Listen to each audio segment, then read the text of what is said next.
Omilaka qo'ylarning yaxshi prosent berishini qayerdan bilsa bo'ladi? Qo'rg'asidan, to'shdan yoki bo'ynidanmi? Uchala joydan ham.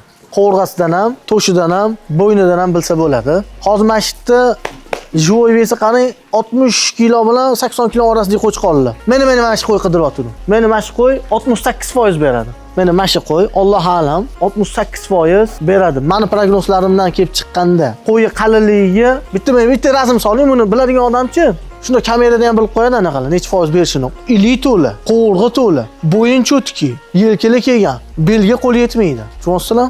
O'zi hamma joyidan bir xil bilsa bo'ladi. Endi bu xilgilarning dumbasi katta bo'ladi-da. Oldin yo'q bo'lsa ham, dumbasi katta bo'lsa, prosent zo'r berib yuboradi. Dumbani hisobiga prosent zo'r berib yuboradi. Bunda dumbasi ham, go'shti ham hammasi me'yorda. O'sha qo'y ko'rsating. Mana qo'y 68% beradi. Sport o'yini bo'lmaydi, u harom.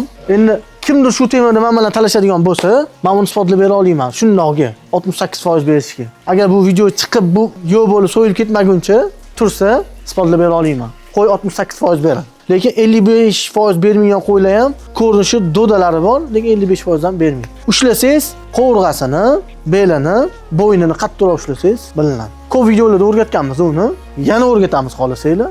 Ushlaganda suyaga taqalmasa bo'ldi. Iloji boricha. Prosent berishini o'sha yerdan bilsangiz bo'ladi.